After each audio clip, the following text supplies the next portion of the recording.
Hello and welcome to In the Channel from channelbuzz.ca, bringing news and information to the Canadian IT channel community for the last 16 years. I'm Robert Dutt, editor of channelbuzz.ca and your host for the show. We're still coming to you live from Dell Technologies World in Las Vegas this week, where AI Factory and Agentic AI have understandably grabbed most of the headlines. But while I was on the show floor, I also wanted to bring you a conversation that I think is going to resonate long after the conference fades. The question of how MSPs should be thinking about cyber resilience, not just backup or data recovery, but the full picture of what it actually takes to bring a customer's business back to life after a ransomware attack, sits at or near the top of virtually every board-level buying agenda right now. And with AI increasingly in the hands of the bad guys as much as the good guys, the calculus around protecting data is changing fast.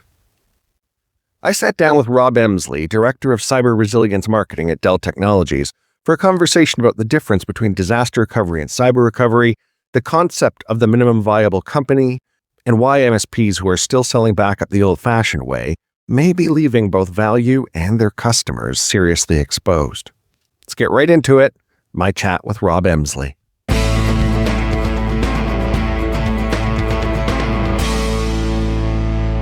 Rob, thanks for taking the time. I appreciate it. Yeah, great to meet you, Robert. Director of Cyber Resilience Marketing, you're sitting in a pretty fascinating place right now. I have to think. Let's start by sort of setting the table a little bit for an MSP and solution provider audience. How do you define cyber resilience at Dell today, and how is that different from what it looked like even a couple of years back? Yeah, I mean, for many years, what the portfolio that I market was really the data protection portfolio. And like many vendors in the industry, one of the things that's dramatically changed over probably the last decade, I would say, is the increase in cyber attacks and really the concern over things like ransomware, over things like insider threats, basically anything where bad actors are going after your data. And over the last probably 10 years, you've seen a lot more interest in cyber recovery as opposed to disaster recovery. You know, disaster recovery has been around for forever. I mean, it's like bad things happen to good people. Do I have a set of infrastructure that I can restart from, whether it's a natural disaster or human error, et cetera, et cetera. And the interesting thing with cyber recovery is the frustrating reality is that your hardware is probably still in good shape. You're not under 5 feet of water, or your infrastructure hasn't been destroyed by a tornado. So everything looks as if it's recoverable, but it isn't, because it's been impacted, it's been infected, and your good data is now bad data. So many MSPs that work with vendors in this market have seen a evolution of those vendors changing their messaging to certainly become more security companies. And some of that you could argue is based on sort of vendor evaluations, especially private companies that are looking to go public or be acquired, et cetera, et cetera. So Dell Technologies was probably one of the last to really make a hard pivot from the products that we sell, predominantly delivering backup and recovery, but really to position those products and market those products as cyber resilience offerings. And cyber resilience, it really drives us to have new conversations with different parts of the customer's team. Certainly, it's the old adage that when you're selling data protection, you take the elevator to the basement to talk to the infrastructure team. When you're selling cyber resilience, you take the elevator to the top floor to talk to the board. And it really has become a board level discussion. So I think for managed service providers, I think the topic of cyber resilience is a much broader conversation that they can have with prospective customers. I think that customers know that there's only two things that they're afraid of losing. One is their employees, and two is their data. Losing either of them is really a bad day. So I think that when you look at buying intentions from many analyst firms that do those types of research projects like Omdia, for instance, is one. Cyber resilience tops the top three, if not the top two or even top one, buying intentions for the coming years, and it has done for many, many years. So I think that's why cyber resilience is a opportunity for managed service providers to expand the conversations and the people that they're talking to, because it's a horizontally required discipline. One of the things that customers, unfortunately, over the years have overspent on, but maybe not overspent, but maybe not got the balance correct, is they've spent a lot of their budgets on cybersecurity products, trying to make their environments more secure, basically build a wall, firewalls fall into that category, type of technology, ransomware detection, those types of things. The area where we've tried to get a bit of a better balance in IT budgets is on recovery and resilience, based on the premise that there's no such thing as absolute security. So you need to be prepared to have a good copy of your data to bring back to life, to bring your company back to life. Obviously, a lot of talk about AI because it's the 2020s and we're at a tech conference. Yep. Everyone's going that way, which is good news in some regards and bad news in other regards in the security sphere, because it turns out the bad guys have access to it. Yeah. And that's true for, as you imagine, a lot of technology. If you think about, just life in general, there's a lot of things that are available in the market that can be used for good and can also be used for bad. It all depends on what hands those technologies are in. And certainly, I think if you look at the use of AI to manufacture more sophisticated cyber attacks, certainly if you think about the use of AI to provide more sophisticated phishing emails, that's certainly one thing I think we've seen. There's certainly the concern around using AI to more quickly identify vulnerabilities. That's certainly been something that's been top of mind in the in news over the last few weeks, a couple of months. But again, I think both of those just reinforce the importance of having a surety that you have a good known copy of your data that you can take to the bank to bring the company back online.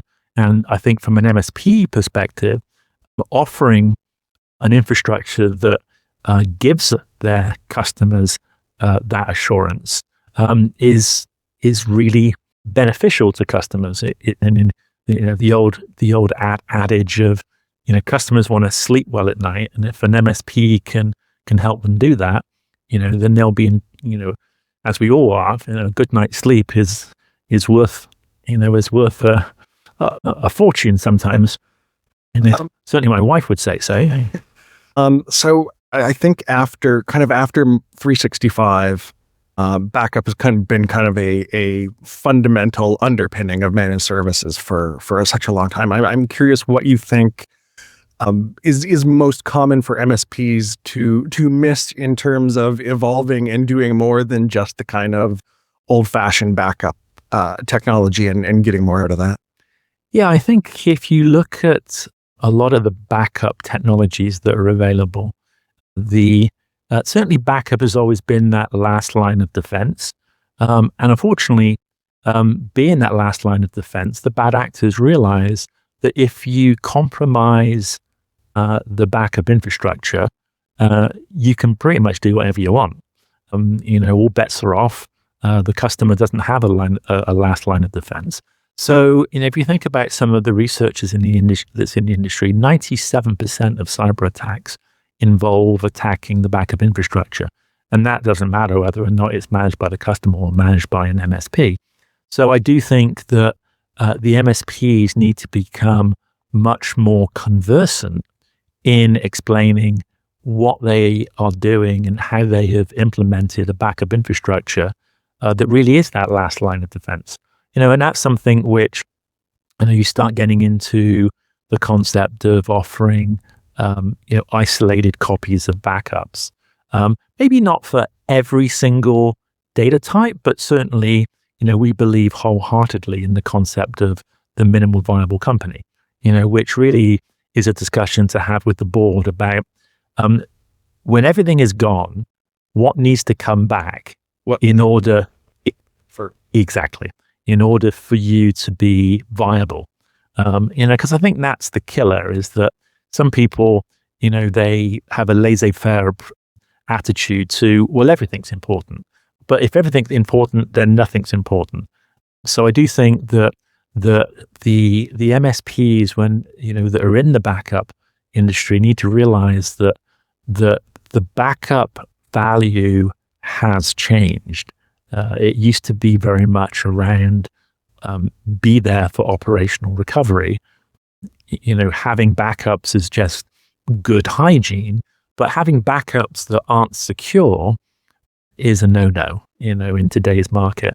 So that becomes a very important, shift for MSPs that are in the backup market. Because I do agree with you, is that, backup, God bless it, has been a great value creator for MSPs. Many customers, they realize that they need to back up their data.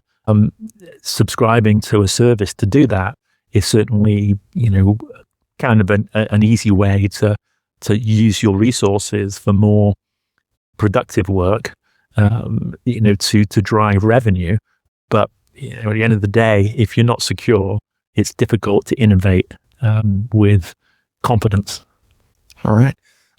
How does the portfolio that you guys are offering today help partners position their customers to be able to bounce back based on what really happens when they get attacked, breached, when their backup is part of that? Or So within the Dell Technologies portfolio, and probably this occurred probably about 7 years ago, when I came back to Dell in 2018, we were simplifying the infrastructure portfolio of the company, storage predominantly, servers, and at the time, data protection, now cyber resilience.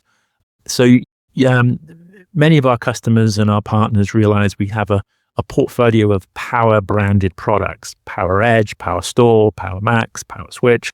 And probably in 2019, we introduced Power Protect. So Power Protect is the umbrella portfolio for everything we do in that backup and recovery, data protection, cyber resilience space. Within there, we sell software to create copies of data and store them on hardware. And the hardware that we sell is something that we've been very lucky to have ownership for literally 20 years. And it's an acquisition that was made by Dell Technologies actually prior to the acquisition of EMC. It was an EMC acquisition, a company called Data Domain. And Data Domain has been really foundational for delivering cyber resilience. It falls into the category of what IDC calls the purpose-built backup appliance market. So unlike general purpose storage, that many backup vendors use, this is a storage tier that was specifically developed for the purpose of storing backups. So it was developed with three attributes in mind. One was performance. So how fast can I back up? How fast can I recover? It was built on efficiency. So, backup is a very repetitive process. So how can I store multiple backups in less physical capacity? So data reduction, deduplication, and then scalability. How can I start small and scale? But then overarching to that is how can you make it rock solid and secure? So the security features of our PowerProtect data domain appliances is something that's very advantageous, and many of our managed service providers have stood that up in their data centers and offered that as that foundation for cyber resilience. The nice thing is that data domain, as well as supporting the Dell technology software, so PowerProtect Data Manager, and other software assets that we've had for even longer, products like Networker and Avamar, it also has a very healthy ecosystem. There's a protocol called Data Domain Boost that we use to allow third parties to integrate with Data Domain directly. Because reality is that an MSP, when they go and talk to a customer's more than likely already made choices around the backup software that they're using, and it's more than likely not just one. And sometimes, when they go to the MSP, they'll say, well, can you basically choose a backup software application? But even the nice thing is, from an MSP, data domain is multi-tenant, so you can slice up a data domain into an ability to serve many MSP customers using different software if the customer so chooses. So that is something that, if you look at our expo floor this year, we've got companies like Commvault exhibiting, companies like Veeam exhibiting. So, that's kind of the way that our portfolio is kind of set up to provide that backup infrastructure for MSPs to leverage. Obviously, one of the big occurrences here from a partner point of view is the modern partner platform that's rolling out. And in part of all of those changes, you got the specific call out for cyber resilience solutions as one of the differentiated product areas for premium rebates. Yeah. That's a pretty big carrot. What does it say about I guess the signal to the channel about where you see the biggest growth opportunities across Dell?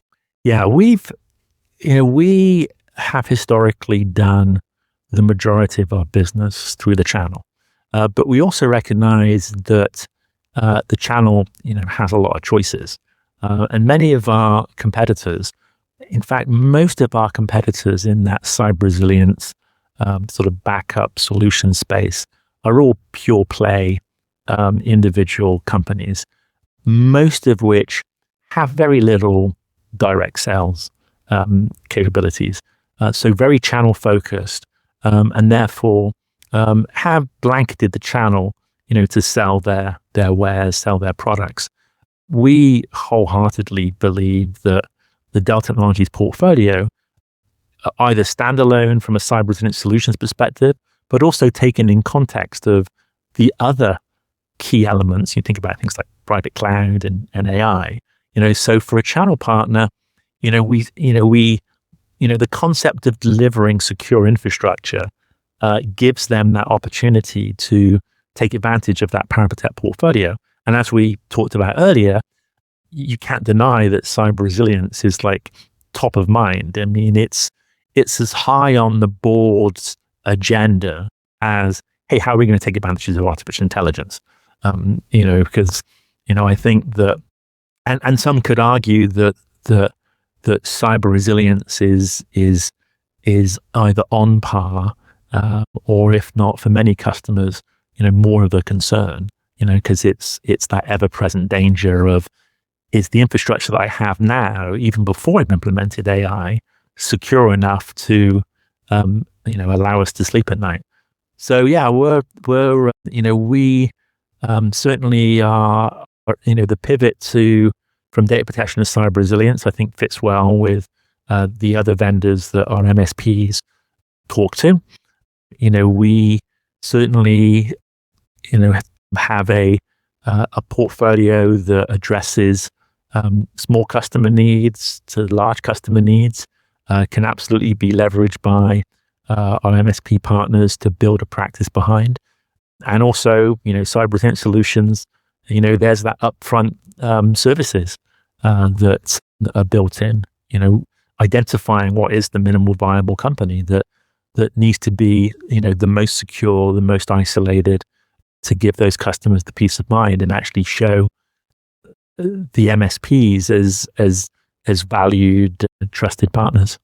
So much of the focus is obviously on enterprise data, on the data center, on the infrastructure side of things, but you also have the workspace protection thing going on.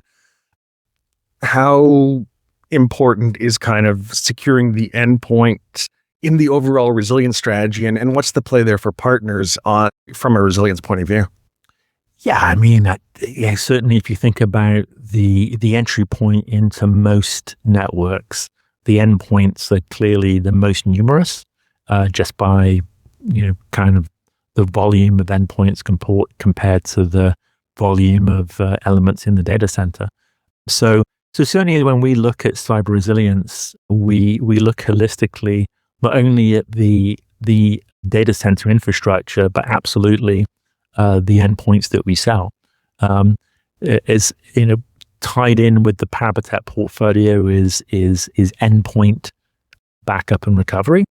We do that through our backup services offering, which is a solutions that the MSPs can leverage as part of the PowerProtect portfolio.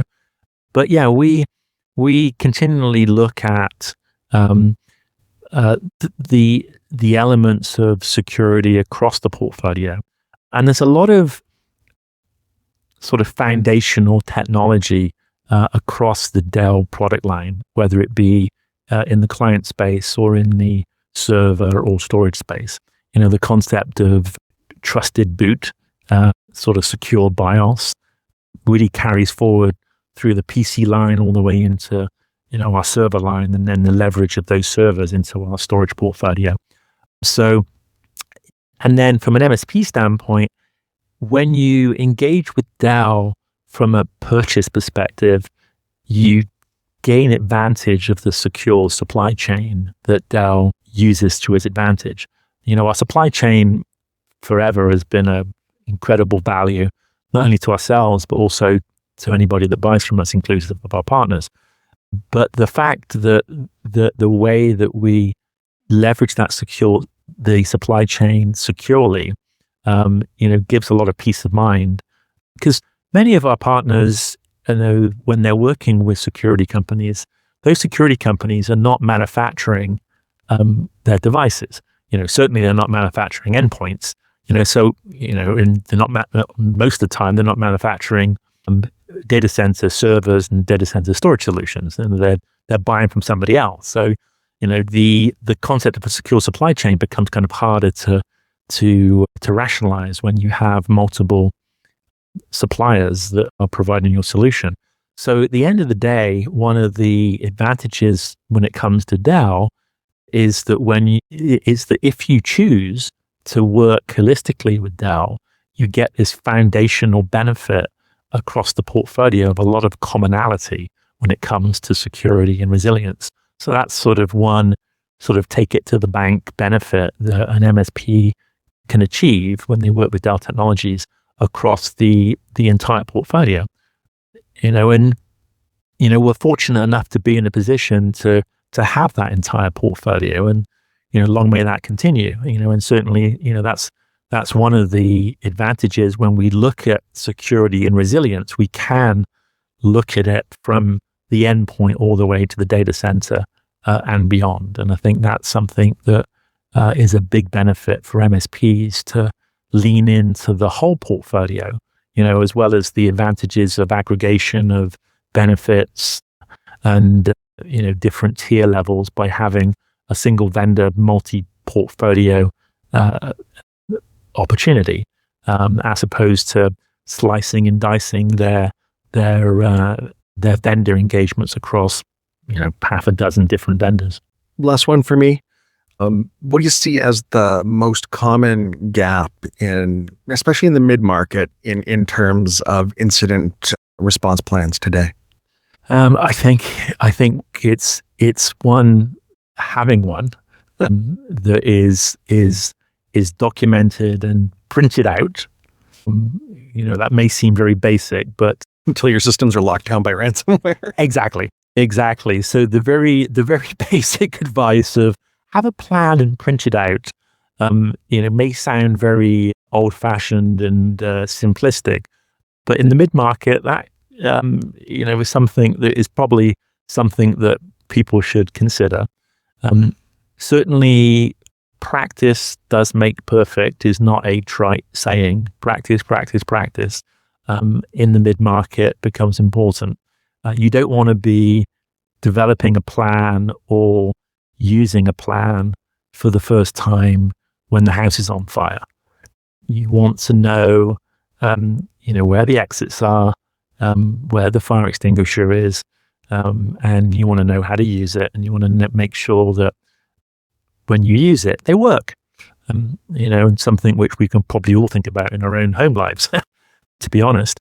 So I think that's probably something which, no matter what size company you are, it comes back to, you don't want to lose your employees, you don't want to lose your data. And when it comes to cyber resilience, you're never too small or too big to take a fresh look what you do and what your plan is. Once again, appreciate you taking the time. Great chat. Great. Thanks, Robert.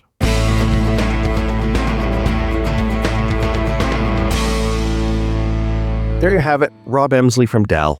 I'd like to thank Rob for carving out some time during what has been a very busy week on the show floor at DTW. A couple of things from the conversation that I think are worth mentioning. First, that 97% figure. 97% of cyber attacks now involve targeting the backup infrastructure directly. If you're an MSP and your backup practice is still built on the assumption that the backup is the safe harbor, that's a foundational problem. The attackers know exactly where the life raft is. And second, the idea of the minimum viable company sounds simple, even obvious, but it's actually a board-level conversation that most MSPs probably aren't having and probably should be. What are the absolute minimum systems, datasets, and processes that a business needs to restart their operations? Answering that question and then building a resilient stack around the answer is a real difference between selling backup and selling business continuity. And his parting advice, have a plan and print it out. Almost laughably basic until you consider how many organizations discover their incident response runbook is sitting on the encrypted server when they need it the most. I'd like to thank you as always for listening to the show. Please follow or subscribe wherever you get your podcasts, Apple Podcasts, Spotify, YouTube, most of the directories. Ratings and reviews are always appreciated and always help. Until next time, I'm Robert Dutt for channelbuzz.ca, and I'll see you in the channel.